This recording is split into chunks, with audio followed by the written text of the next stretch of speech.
8, 7, 6, 5, 4, 3, 2, 1.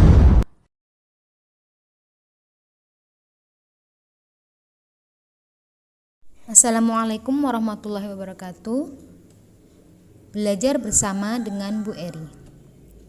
Kali ini kita sudah masuk dalam tema 7, muatan lokal PPKN tentang keberagaman kebudayaan Indonesia.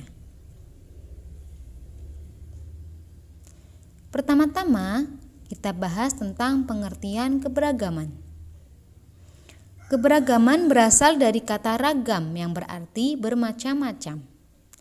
Sedangkan secara keseluruhan, keberagaman adalah suatu kondisi dalam masyarakat yang terdapat banyak perbedaan dalam berbagai bidang. Keragaman budaya yang dimiliki Indonesia merupakan kekayaan yang harus kita jaga dan dilestarikan. Nah, selanjutnya kita bahas tentang budaya. Apa itu budaya? Budaya berasal dari bahasa Sanskerta, artinya budi atau akal. Sedangkan secara keseluruhan, kebudayaan merupakan hasil dari cipta, rasa, dan karsa manusia dalam memenuhi kebutuhannya. Macam-macam keragaman di Indonesia, diantaranya perbedaan ras, perbedaan suku bangsa, perbedaan agama, perbedaan budaya, perbedaan adat istiadat, dan yang terakhir adalah perbedaan bahasa. Kita bahas terlebih dahulu tentang perbedaan ras. Ras secara umum merupakan sistem pengelompokan yang digunakan untuk mengkategorikan manusia ke dalam populasi atau kelompok besar dan berbeda dengan ciri fenotipe, asal-usul geografis, fisik, dan suku yang diwariskan. Macam-macam ras diantaranya 1. Ras Mongoloid Barat dan ras Australoid Barat. Yang kedua, ras Negroid. 3. Ras Swedoid. 4. Ras Melayu Mongoloid. 5. Ras Asiatik Mongoloid. 6. Ras Papua Melanezoid.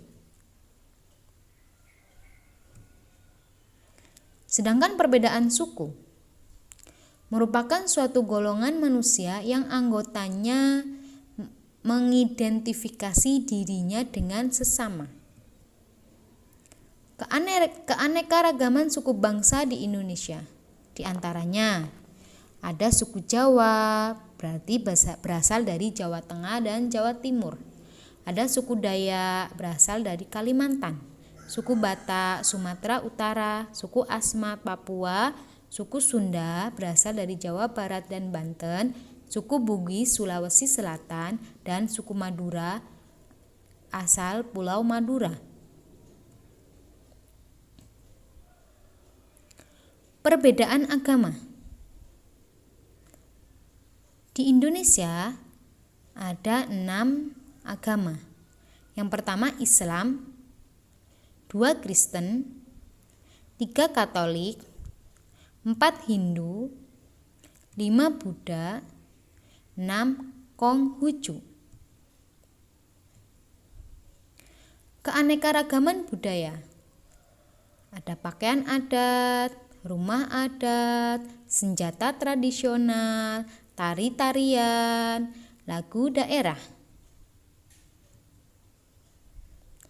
Keanekaragaman bahasa.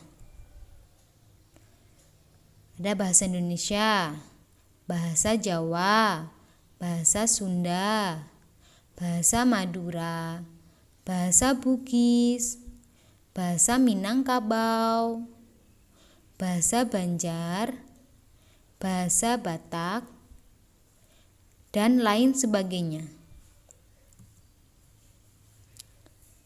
Bahasa Indonesia sangat penting dalam kehidupan berbangsa dan bernegara. Bahasa Indonesia sebagai penghubung, pemersatu, dan juga alat untuk mendefinisikan suatu objek yang disetujui oleh seluruh masyarakat Indonesia untuk menyampaikan suatu tujuan tertentu. Keragaman adat istiadat merupakan tata kelakuan yang kekal dan umum dari generasi ke generasi lain. Adat bisa berupa kebiasaan, peraturan, maupun upacara yang sudah dilaksanakan oleh para leluhur dan menjadi kesepakatan bersama serta menjadi ciri khas suatu daerah. Contoh keanekaragaman adat istiadat. Di antaranya upacara adat upacara adat Ngaben itu berasal dari Bali. Pasola, NTT, Mapasilaga, Tedong atau Rambu Solo dari Sulawesi Selatan, Kebo-keboan, Jawa Timur, Tabuik, Sumatera Barat, Dahau, Kalimantan Timur, Erau juga dari Kalimantan Timur. Menjaga kebersamaan dalam keberagaman. Yang pertama, hidup dan bergaul secara damai, beradab, dan santun. Yang kedua, tidak membeda-bedakan antar golongan. Ketiga, menjaga kebiasaan rakyat Indonesia yang terkenal akrab dan ramah bahkan dengan bangsa lain sekalipun. 4. Tidak menyombongkan budaya sendiri. 5. Mau dan bangga mempelajari budaya dari daerah lain. Faktor-faktor yang menyebabkan keragaman sosial budaya. 1. Persebaran nenek moyang bangsa Indonesia. 2. Letak strategis wilayah Indonesia. 3. Perbedaan kondisi alam. 4. Kondisi kepulauan.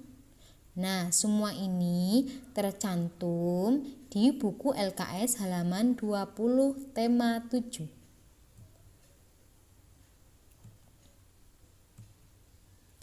Keberagaman ada dan nyata adanya. Janganlah ditolak atau dihindari. Tuhan menciptakan kita berbeda-beda, tidak lain untuk saling melengkapi. Tugas untuk hari ini yaitu 1. Kalian disuruh menyebutkan 3 suku bangsa yang ada di Indonesia. Kemudian yang kedua, Ngaben merupakan upacara adat dari daerah mana? Yang ketiga, apa saja perbedaan kondisi alam di Indonesia? 4. Jelaskan pengertian keberagaman dan kebudayaan. Yang terakhir, kalian disuruh untuk menyebutkan macam-macam ras. Nah, ini adalah tugas untuk hari ini. Selamat mengerjakan anak-anak. Cukup sekian dari Bu Eri. Sebelumnya, Bu Eri akan memberikan sedikit nasihat bahwa ikhlas itu bukan untuk diucapkan, melainkan dipraktikkan tanpa mengharapkan balasan. Oke, semoga belajar kalian hari ini selalu menyenangkan dan menambah pengalaman untuk kalian semua. Bu Eri akhiri. Wassalamualaikum warahmatullahi wabarakatuh.